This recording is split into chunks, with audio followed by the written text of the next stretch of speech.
Morning. Daklik V3 issue kay wala na ihayog lo. So lisanan assembly na si sir. Ya, mo itong ilis headlight assembly V3.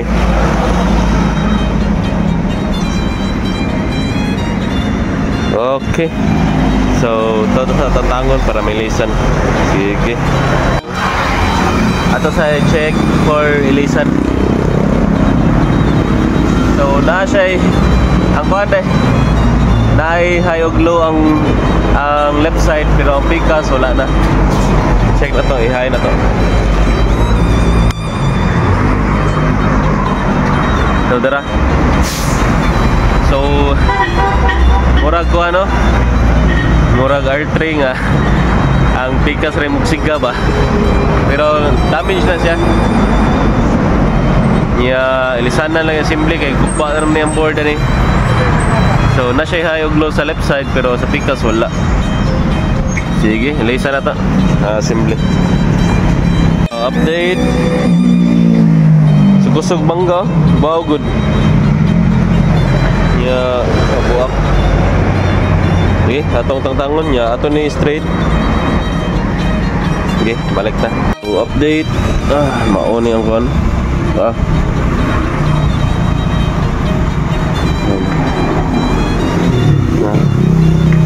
Sige, ato sa lisan. Update, lisanan og side cover kay wala yung mga kuano bracket. Padong na matuong nga ang garnish. Pero sunod na lang sa do kay wapay budget si sir. So, laos na tayo ilis assembly. Cover din salpak sa unit. At tarungan sila na itong bracket ito kay nabawag. Sige. Tao na assembly sa head cover. Kani. Ato sa ning straight.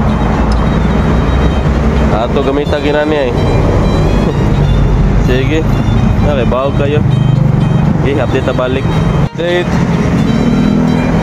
na. Ito na straight. Goes na ni. Tao na ito assembly. Ay, nako.